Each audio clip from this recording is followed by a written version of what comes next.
Let's begin this problem by examining what kind of solution we have.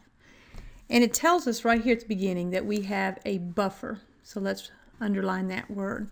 And when we have a buffer, we know that the Henderson-Hasselbalch equation is a good way to calculate the pH of a buffer. So let's write the Henderson-Hasselbalch equation.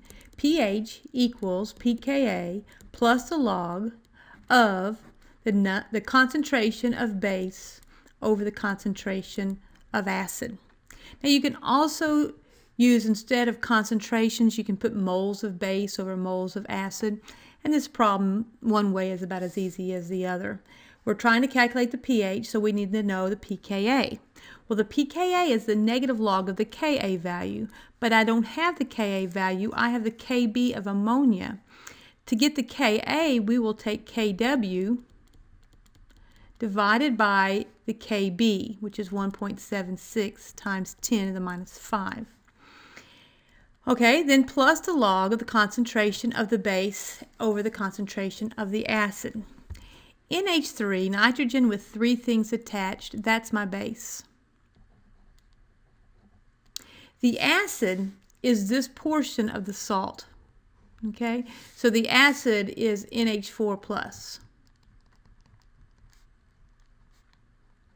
So I need the concentration of those two items. They gave me the concentration of the base, so I can put 0.750 molar right there.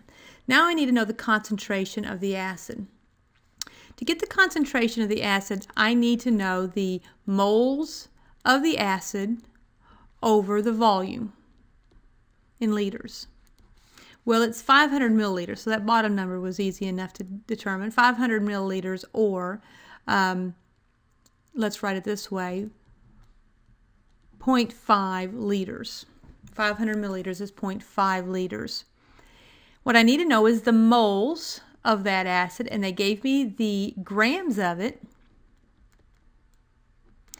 and they gave me the formula of the salt, which is ammonium chloride. So I'll get the molar mass of ammonium chloride, 1 nitrogen, look at the formula there, 1 nitrogen, 4 hydrogens, and a chlorine, because it's the mass of the whole salt, so we need to use the molar mass of the whole salt.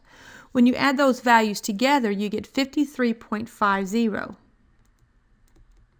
That would go with the grams and the moles. So 20 grams divided by the molar mass will give me moles of this acid, divided by the volume will give me moles per liter, or molarity of this acid.